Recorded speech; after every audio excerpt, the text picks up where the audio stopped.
Hey, this is Jeff, Walk Among Heroes. We're here at one of the most iconic places in the history of our nation, our world. We're here standing just above Omaha Beach, and we're actually standing on top of one of the German bunkers that was part of the German fighting position called WN 62, which stands for Widerstandsnest 62, which is one of many defensive networks that they had here overlooking Omaha Beach. And if you'll notice behind me, and you look up and down the beach, you will notice that you can see basically every single inch of this beach from here. Today, you see trees, you see vegetation, you see greenery. On D-Day, on June 6, 1944, there was none of that. The Germans had come in, they'd burned everything, they'd cleared everything. They wanted to have uninhibited fields of fire in both directions along Omaha Beach. They had these fighting positions, these WNs, laid every few hundred meters all the way up and down the beaches, specifically oriented on the draws. And so the way the beach is laid out, there are 5 draws. The draws are simply defined as a break in the bluffs or the mountains along Omaha Beach. Omaha Beach is unique compared to the other beaches because there are bluffs that range anywhere from 30 to 40 meters above the beach. Sometimes they're more gradual, like they are here. You can see it's more gradual up and down. And then as you move further down the line towards Point du Hoc, which is way off in the distance, they become more cliff-like versus gradual. But one way or another, the Germans were perched 100 to 125 feet up in the air. And so when they were looking down at the soldiers landing and the landing craft, they had completely uninhibited fields of fire. The way these bunkers were organized, the further you go back from the beach, which we're still pretty far from the beach here, this would have been an 88 position. So an 88 millimeter gun, which is one of the iconic, famous German weapons. Any World War II soldier that talks to you today will tell you they still have nightmares today from the 88s. But where we stand right now, there's an 88 at this bunker. It is oriented directionally that way down the beach. There's sort of if you watch Saving Private Ryan and some of these other movies, you'll see the bunkers are oriented out to the water. Well, if you shoot one shot out towards the water at somebody and you miss them, what happens? That round goes out into the water. If the rounds are aimed parallel to the beach and that round misses somebody, what's going to happen? Well, it's going to keep going, and maybe it'll hit somebody else, or maybe it'll hit another landing craft. So that's the way the Germans oriented their weapons, in addition to building these huge concrete barriers, which are more than 10 feet thick, 10 to 12 feet thick concrete reinforced with rebar. Why did they have this level of reinforcement? Well, between us and Great Britain, we had the strongest navy in the world at the time. And so the first part of the invasion was for the battleships and the destroyers to come in and unload on these bunkers. So what happened on D-Day itself? If you look out towards the water, right now we're not quite at low tide, but this is a good example of the distance that the soldiers had to traverse on D-Day. At low tide, Normandy has the second largest tidal span in the world. So at low tide, the distance from the water's edge to what they called the shingle or the seawall, which is a natural abutment which provided some natural cover and concealment for the soldiers, the distance would have been about a half mile, which is crazy. So a soldier on a beach where every single inch of that beach was covered by either 88 fire or machine gun fire, they had to cross literally a half mile to find the first little bit of cover and concealment. There were at least 5 obstacle belts that were laid out on this beach. Several of the obstacle belts were set up to be under the water if the tide was in, and then when the tide was out, the obstacles would be exposed. You've seen the hedgehogs, which are the X's, steel X's. You've seen wooden obstacles that have teller mines on top. And the design for those obstacles, if somebody were to land at high tide and not see the obstacles, the landing craft could come in, they could hit these obstacles. There were anti-tank mines on top of the obstacles. It would blow and destroy the landing craft.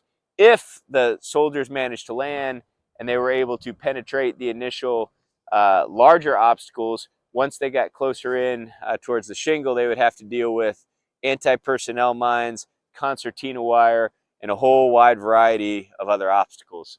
So the plan for the Allies was for the bombers to come in and soften all of these targets. So the idea was, prior to the seaborne soldiers landing, the bombers would come in, they would soften these targets, they would drop bombs along the beaches. Hopefully they would take out some of these German fighting positions, but more importantly, they would destroy many of the obstacles that were on the beaches.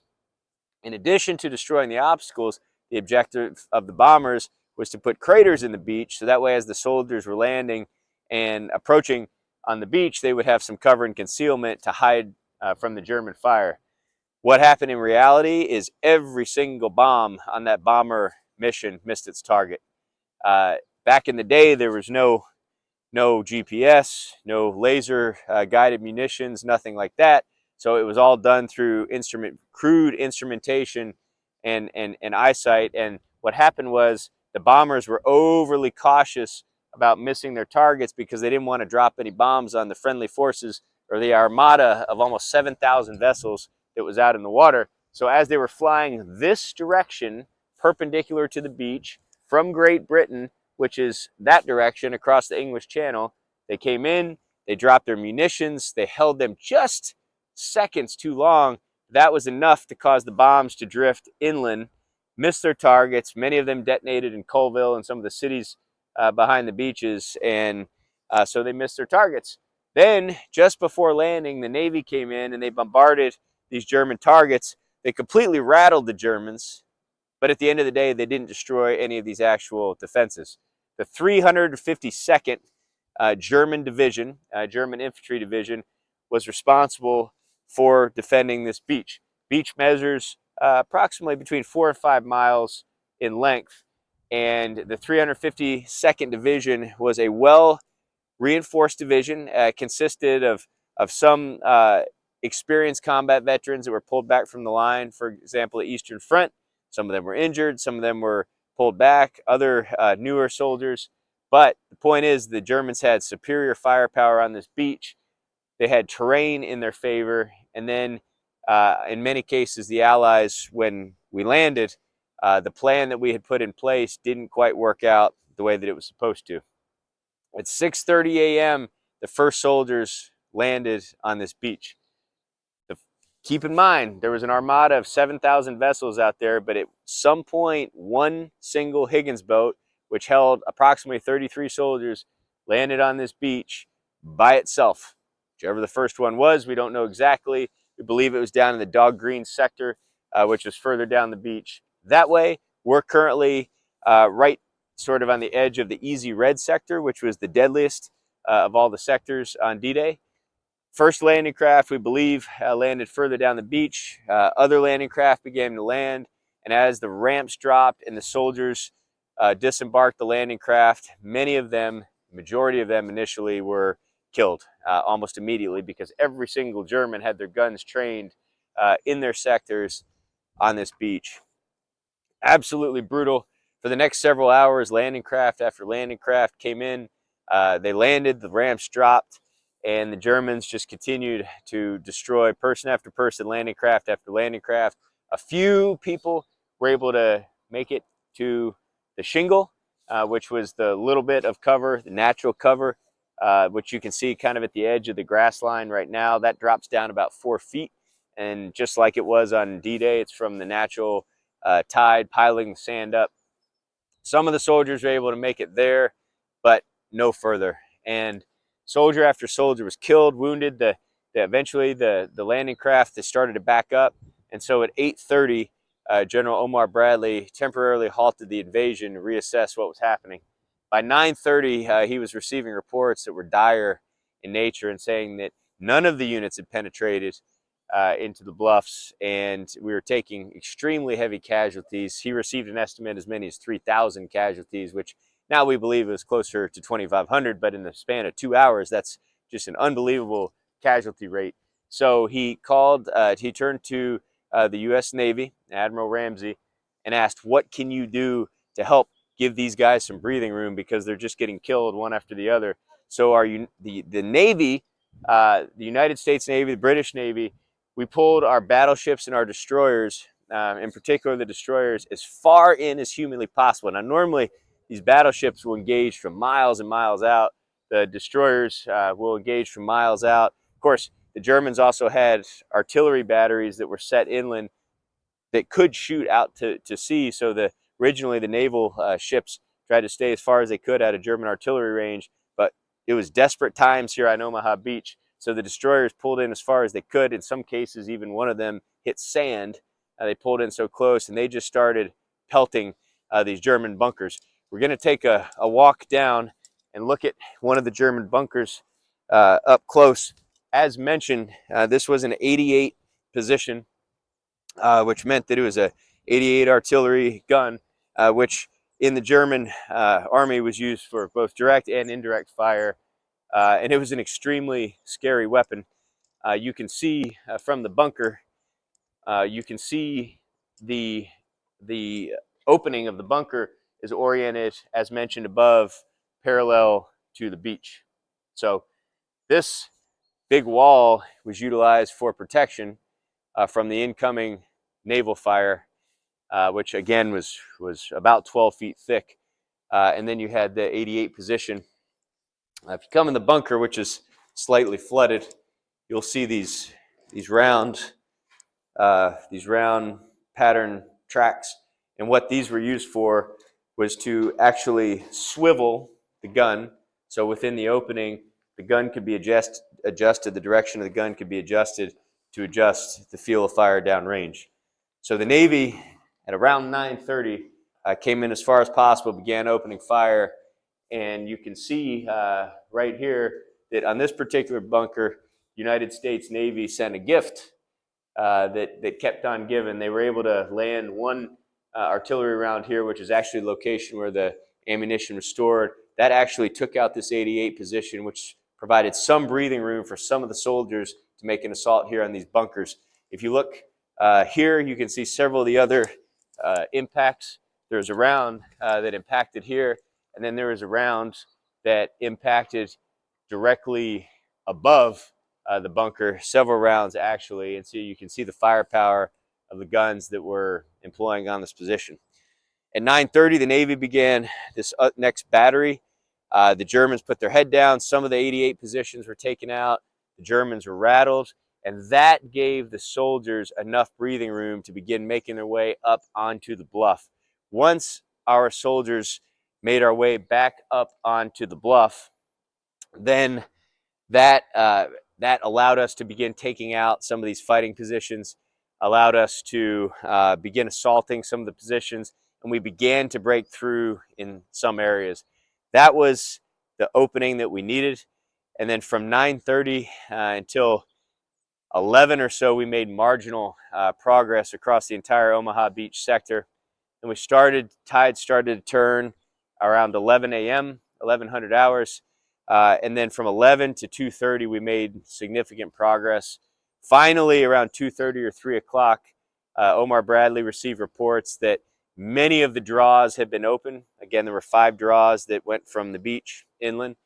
Many of the draws were open. Many of the fighting positions, German fighting positions, were taken out, and we were able to make some progress inland. So that was how the invasion played out in terms of the timing. It wasn't though until late in the day on June 6th that we actually had ceased combat on Omaha Beach, and then for days afterwards, artillery fire was still coming in as we were landing soldiers, equipment, massive quantities of material strength. And this beach was used as a landing site for months and months and months. Of course, the main objective was the port of Cherbourg, which took some time to acquire, and then it was heavily damaged, had to be repaired. There were two temporary harbors that were constructed in Great Britain. They were called mulberries. The mulberries were actually many football fields long, and they were constructed in Great Britain, and they were pulled across the English Channel, ready-made harbors on these tugboats. One of them was dropped here at Omaha Beach, and one of them was dropped at Arrow-Manche, which is on Gold Beach, right in the middle of the invasion front. The harbors went into immediate use. They were very effective. And then on June 19th, a massive storm came, and it brought in significant waves and wind and damaged significantly, catastrophically, the one here at Omaha Beach. Also damaged the one at Gold Beach, but what they did is they cannibalized some of the parts here from Omaha Beach to fix the one at Gold Beach, and that one was used throughout the rest of the war.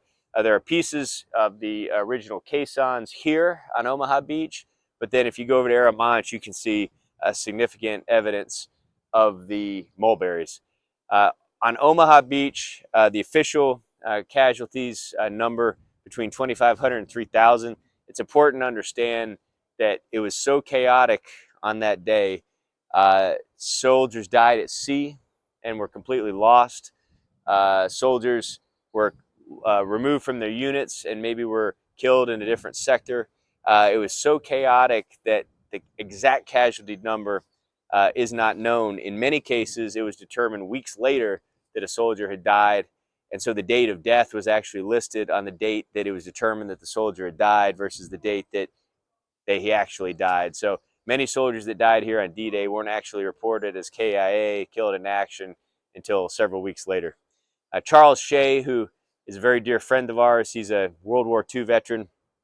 He was a medic for the 1st Division. Of course, the 1st Division was landed right here in the Easy Red sector, right in front of WN62. So Charles actually landed here. There's a rock down on the beach called Lambert's Rock. There's a rock on the beach called Lambert's Rock, which is not an actual natural rock. It's a man-made rock that was some extra concrete that the Germans had after constructing these bunkers. They didn't know what to do with it, so they dumped it down on the beach.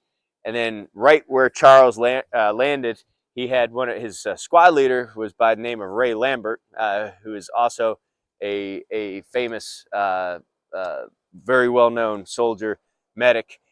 They treated soldiers right by that rock, so the rock now today is known as Lambert's Rock. And there's a plaque on Lambert's Rock. Charles Shea is mentioned. Charles is still alive today. He turns 100 this year. We had the honor of seeing him yesterday, actually. And as part of Charles that day when he landed, he treated as many wounded as he could. There was a soldier by the name, he's a private, Edward Morosevich. And Eddie was another fellow medic of Charles. They met during training. They trained together. They landed together, and just shortly after landing, Charles found Eddie wounded on the street. He had a sucking wound in his stomach, and both Charles and Eddie knew that it was a fatal wound. So Charles gave him some morphine and then sat there and held him, and he died in his arms. And Charles was the last person that Eddie saw. Eddie is buried here at the Colville-sur-Mer American Cemetery, which overlooks Omaha Beach, just behind the camera. And yesterday we also visited Edward Morosevich's grave site and paid respects to him. We saw Charles. Charles told us a story. So this part of Omaha Beach is very special and sacred to us. The sacrifice here is immeasurable, and I think we all understand what was on the line from a greater standpoint. At the time that D-Day happened, Germany was in significant combat with Russia along the Eastern Front. Had this invasion not been successful, it would have taken the Allies a year, possibly 2 years, to muster the combat strength to attempt another invasion. During that time, Germany could have focused all of their combat power on Russia on the Eastern Front, likely defeated Russia, which or forced to surrender, or a treaty of some sort, which would then allow them to focus their full combat power on the Western Front, which would have been against us.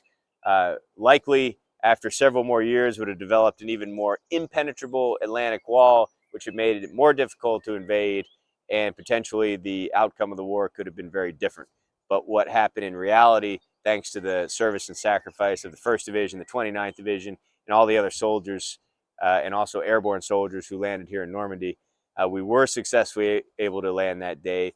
We did set a foothold. After several months, we were able to make our way out of Normandy and began heading east towards Germany. Germany attempted one more massive attack in December of 1944. They mustered every single thing they had. They attacked through the Ardennes, what became known as the Battle of the Bulge. It was a very, very difficult fight at the time, the largest battle our military had ever seen, and we were able to repel the attack, eventually force the Germans backward, and then at that point, it took about 5 months until May 8th, 1945, in which Germany surrendered. So roughly, a war that Hitler began in 1938, 1939, when he invaded Austria, and then of course 1939 is when World War II officially started, when Germany invaded Poland. But from the time of that until the time that the Third Reich reached its peak and took over nearly all of Europe, it took 6 years or so. Once we set foot on this continent, on these beaches, Germany surrendered roughly a year later. So just speaks to the significance of this very, very holy place, the sacrifices that transpired here. And let us all just give thanks to those incredible men that are buried on the hill here on the bluffs above Omaha Beach. 9,388 soldiers, some of the greatest in our nation's history, who sacrificed so much to provide to us the greatest privilege in the world, freedom.